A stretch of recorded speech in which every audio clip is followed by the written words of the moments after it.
Hi, I'm Jeanette Abrahamsen from TradeHounds and SPARXiQ, and I'm joined today by Cynthia Kay. We're here at the American Supply Association in Miami for the Elevate Women in Industry Conference. And I'm so excited to talk to you today. You have a fascinating background. Cynthia Kay is an award-winning journalist, a CEO of your own content company that you founded. You've done so many things. You're an author, you're working on your fourth book. So this is going to be an amazing conversation. Tell us a little bit about what you're doing here today for ASA. I know they've asked you to give a presentation on change.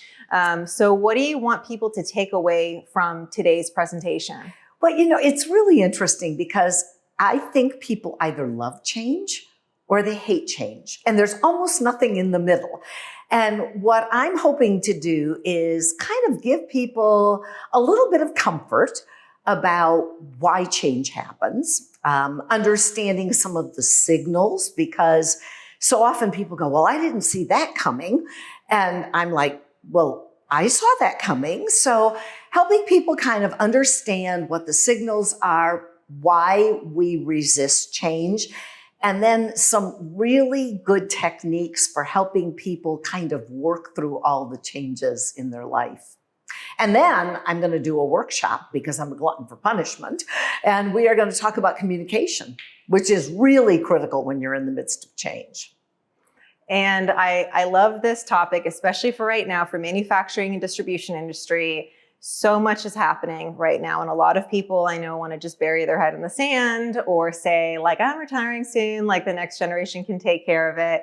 And so this whole topic of innovation is so important to discuss, especially things like AI, things that we've seen coming, right? Like we see this happening. We've lived through it before. We talked earlier about like we lived through the internet starting, and that changed everything.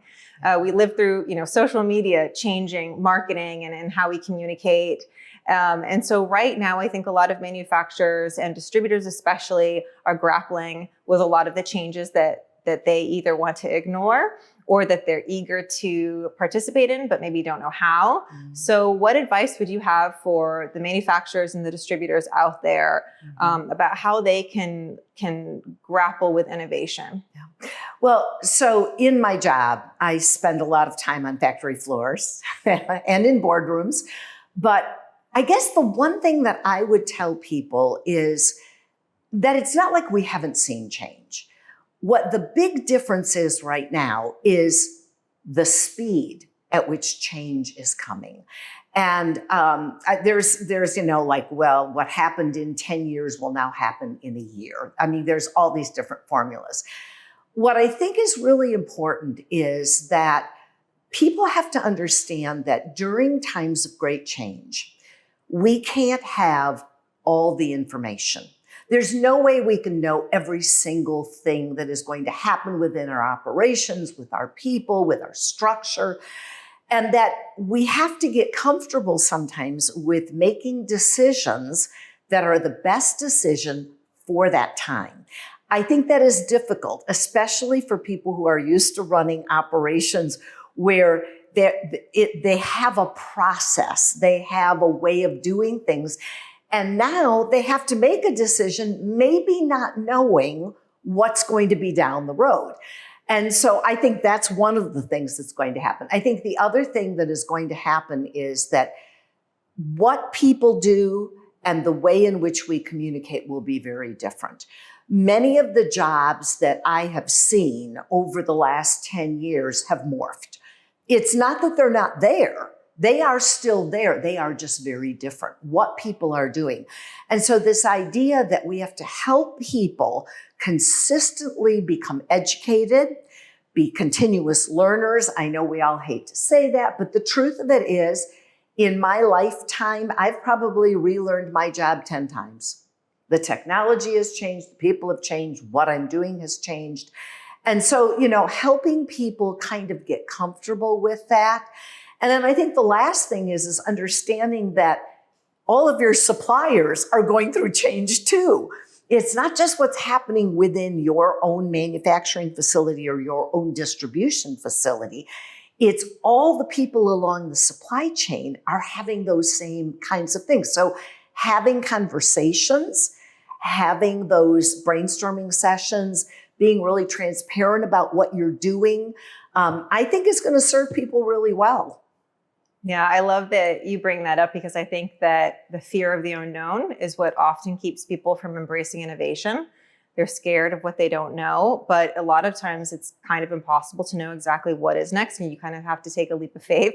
Mm-hmm. And I think a lot of people are balancing that risk and reward, and so many people see this risk, right? Like it's a risk to move forward if you don't know exactly what's going to happen Sure. next. But I think a lot of people forget that there is a big risk involved if you don't change. Yeah. Can you speak to that? Oh, well, yeah, well, so all we have to do is really kind of look at, companies that we thought would be around forever. Blockbuster, Kodak. Look at all of the BlackBerry that people loved. Look at all of the companies that people thought, oh gosh, they're going to be around forever.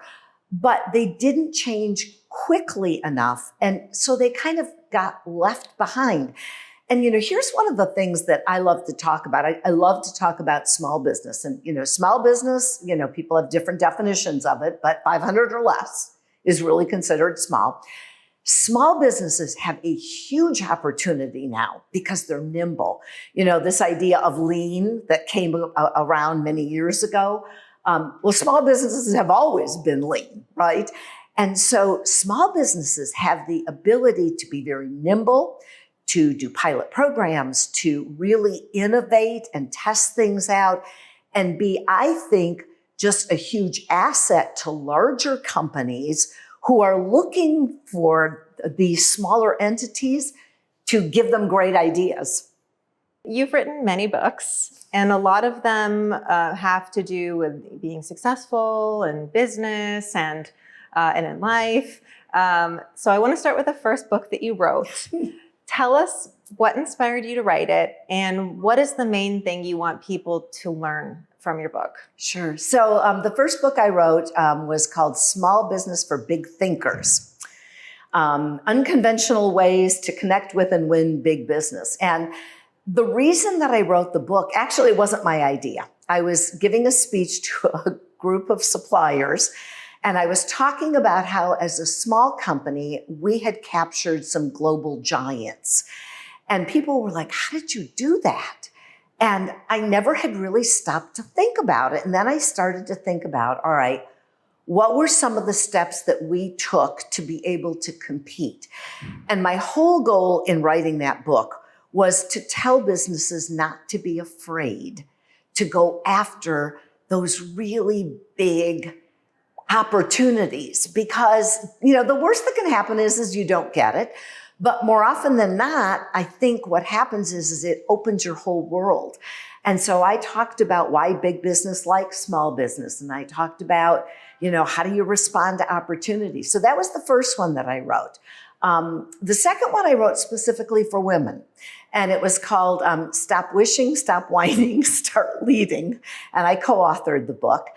And then the last book that I just wrote was released in 2024 in May. And it's called Small Business, Big Success. And I love this book because there has been a huge resurgence of smaller businesses. If you look at the Great Resignation and what happened after COVID, you saw many, many people deciding not to go back to their corporate jobs. And so there's a huge number of new startups. And actually, even if you're not a startup, but you're starting a new thing, a new initiative, you're kind of back in startup mode. So in this book, I talk about success at startup, success at operations, which is critical for manufacturers and distributors, success at growth, and then success at stepping out, knowing when it's time to leave. So one of the things I noticed, especially in the past few years, is that there has been a really big increase in HVAC and some of the other trades, small companies, entrepreneurs that are getting out there and just trying to create their own company. And a lot of people who we communicate with in the Trade Hounds app, they express like, I'm brand new at this. I know I want to own my own business, but I don't necessarily know, how to start or what to do. And so do you have any advice for entrepreneurs out there? Oh, I've got lots of advice. The first piece of advice is that I think often people are enamored with the idea of owning their own business. And they have a great skill and they think, oh gosh, I get to be my own boss. Well, yes, I get to be my own boss, but I've probably got 130 bosses now because of all of my customers. So I say to people, be very realistic about what it is like and what you will have to do. But there's huge rewards. I mean, I'm a big proponent of small business. I served as the board chair of the National Small Business Association, and I saw businesses all over the country, and I am amazed at what small businesses can do. That spirit of innovation is there. So make sure that you are committed and you have a good foundation, get a great team in place, hire the right people at the right time. I talk a lot about that in the book. I've made a lot of mistakes about people that I've hired that I shouldn't have hired. But you learn as you go. And the other thing I would say with entrepreneurs is there's no better resource than another entrepreneur, because only a person who has signed the front of the paycheck, when people still do that, can understand what it's like. So finding those networks of people that you can rely on, who can tell you that's a crazy idea or that's a great idea or here's what I did, that has just been a huge benefit to me. And so I've been in business over 37 years. And it feels like a blink of an eye. I mean, it really does. But the people who helped me most were the people who were other entrepreneurs who were there to support. What do you think is like a very common surprise or like a shock that people experience when they're launching a new business and they're starting to like become an entrepreneur? Mm-hmm. Well, there's a couple of them. First, the amount of money that it takes. And I think this is where sometimes entrepreneurs do make a big mistake. They'll go for a loan, but they don't understand it's about more than the cost of startup, that you have to make sure that you're funding efforts so they don't ask for enough money, frankly. So I think that's one of the mistakes. I think another mistake is, in my mind, growing too quickly, taking what comes in the door without really thinking about, is that the kind of customer that I want to serve? And I know because I did that, and then I had to figure out how to send away those customers that I didn't really want to work with. So I would say those are two really common ones. I have always had the attitude that I didn't want to be a flash in the pan. So I read the stories in Fast Company of these companies that, grew 3,000% and then they were out of business. I was always about slow and steady and making sure that every year we were growing and we were innovating.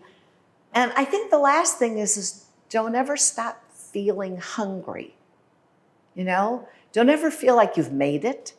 I still don't feel like I've made it. And I think that's important. I think that's what keeps you sharp, is knowing that the world is changing. And so we have to consistently change. And you never really make it if you always have that entrepreneurial spirit and feel like, oh gosh, I have to try harder. I think you're going to be successful. And especially because this event that we're at is a Women in Industry event. Mm-hmm. I'm curious about the book that you wrote for women, and what are the messages that you would like for women in the industry to take away from your speech today, or your books, or just maybe some life lessons? Well, I think one of the biggest things is that we sometimes are our own worst enemy. We tell ourselves, why did I get asked to do this? Or why are people looking up to me? I have found women sometimes to be too modest. We were taught, I was taught, don't brag. It's not ladylike, But I think understanding the value that we have, presenting that, not getting sensitive when someone doesn't agree with us or doesn't want to buy what we have to sell. Understanding that there's always a good fit. But I think what women really need to do, and I feel very strongly about this, is rely on ourselves. We need to understand that, yes, people will help us, but we have the skills. In fact, women make better bosses. There's research out there that talks about this. So feeling confident, taking baby steps, not beating ourselves up when it doesn't go the way we thought it should go. I think that's important. And frankly, I heard this yesterday, and I agree with this, is holding the ladder for someone else. Helping other people, men and women, that you see who are competent and deserving, helping them rise up so that we all kind of get better. I will tell you, I have learned as much from the people that I have mentored as I hope they have learned from me. It's a two-way street. But women need to get over, I think, the feeling that someone has to, make the way for us. No, we can make our own way. And we're very good at it. I love that. And you really did make your own way. And I know that, you always have other people working with you. I got a lot of help. Which is like fantastic. But I do think, especially like starting your own business, I mean, that's something that I think requires a lot of courage. Mm-hmm. And so how do you get over that like imposter syndrome? Yeah. Well, and actually imposter syndrome it's a very real thing. I will tell you that I was very blessed to have parents who, in an era when truly women stayed home and had children, right? That line from My Big Fat Greek Wedding, if you ever saw that movie where the father said, the daughter wants to go to school, and the father says, no, I want you to stay home and have babies. Well, I grew up in that era, and my parents, even though two daughters and a son, my parents expected that we would be successful. And so I feel like I kind of got a leg up there because it was normal for me to have to achieve and be successful.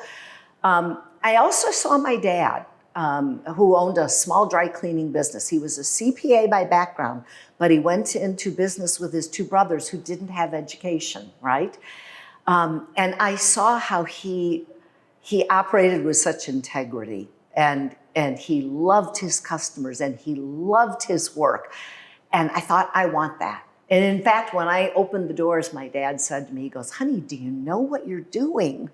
And I had to laugh. I said, yes, Dad, I've been watching you all these years. I know exactly what I'm doing. And that doesn't mean that I wasn't scared. It is scary. It is scary when you take out that first loan. It is scary when you buy your first building. It's scary when you spend a lot of money on equipment. But there's also a great joy in being able to do something that you love. You love what you do. It's obvious. How lucky are we that we can love what we do? Yeah, I agree. It's like heartbreaking that not everybody gets to do what they love. And I just every day feel so lucky about it. Mm-hmm. And I think, but there is a lot of fear, I think, in pursuing something that you're so passionate about. What if no one wants you? Right. What if no one wants to buy what you make? Exactly. That's scary. Yeah. One of my favorite pieces of advice that I got when I was younger and I was going into management, and I'd gotten a good opportunity to lead a really big team, and I felt that kind of almost imposter syndrome because I was so young and I hadn't done it before. And this was kind of before like Google and AI, where you could just like ask, how do I do this? And the favorite piece of advice, and I hear it in my head all the time, is like, just do it afraid. Like, you're going to be scared. It's scary, but just do it anyways. Yeah. Like, just do it. And then eventually I think you get, you kind of lose the fear, and then you feel real confidence, and it takes a long time. But what I say to people is, it's kind of like I've learned to break things down into pieces. So you take the first step. Confidence comes from ability. and ability comes from doing it. So you just have to get out and do it every single day. And along the way, you learn things. I don't lead in the same way that I led when I started the business because the world's a different world. I don't teach the same way I taught when I started teaching. I mean, you have to be a work in progress. And when you do, oh gosh, it's so fun because every day you get excited. Since you've led a lot of people and you've managed people, I think one fear that people have about asking for more money is like, how do I do that without upsetting my boss? Well, I don't want to hurt our relationship. Sure. I don't want them to think less of me or not like me or think I'm asking for too much. So from your side of things, yes, what would you like for an employee to do when they want to ask for a higher salary? Well, and I love this question, by the way, because I think a lot of people struggle. I know I struggled with it when I first got into the workforce. How do you do this? So I have a couple of tips for people that I share. One of the things that I love to tell people is you need to keep a running list of all of the things that you have done. Because what happens is we get so busy we forget. So what I say is think like a lawyer. Build a case for what you have done. Every time you've accomplished something, if you have helped a client do something that was truly demanding and outside the scope of what you did, document that. If you have sold a great job, if you have helped train someone else, what are all of the things that you have done? Be concise. Don't ramble on. This is where communication becomes really important. But go in and present your case. And the thing that I always like to say to people is, do not expect to get an answer right then and there. What you want to do when asking is to make sure you have some time to talk to that person and to say, I don't expect an answer from you, but I just want to share with you, and I'm hoping you'll consider this. I think where sometimes people kind of go off the track is they go in, they present it, and then go, well, and it's like, well, okay. And understanding that there are constraints, depending on what's happening within an organization. I do a lot of what I call business literacy with my staff. I help them understand all the aspects of the business. Why are we selling this way? Why are we buying this equipment? Why are we doing this? I think when people understand more about the business, I think they are more realistic about what they can do. And I also think that if you really want more money, you have to show more initiative. You got to raise your hand. I'll do that. I'll go learn that. That's where I think people really start to skyrocket in their careers, when they take the initiative and they go outside what is expected of them. My dad always used to say, don't be a clock watcher. Go find something new to do. That's what I think they should do. And then if you feel that you're not getting what you need, and I have counseled a number of people to say, you've hit the wall where you are. There's not another opportunity. You need to go outside. You need to look somewhere else. It is not disloyal. It is not. You have to do what is best for you and for your family and for your self-worth, really. So I can't thank you enough for all of the amazing tips that you've shared. I know we need to let you go, get on stage, and share all of this amazing wisdom with everybody. I appreciate the opportunity. Before we wrap, is there anything that's on your mind that you really wanted to share that we didn't talk about? I guess the one thing that I would love for people to think about is that when you look at your life and your career, I think people get so focused on, what am I doing now? And I think kind of looking at the body of your work, being in it for the long haul, I don't know that people are going to retire. I mean, I jokingly say I don't know that I'll ever retire because I love doing what I do. But if you hit those bumps, knowing it's just a bump, look at where you've been and where you're going. Don't let it get you down. Think about where you want to go. And whatever it is that you do, just be happy in what you do. My dad always used to say, and I quote my dad a lot, he was a very smart man. He said, honey, they can't pay you enough money to do a job you don't love. And that would be the advice I would give people. Love what you do.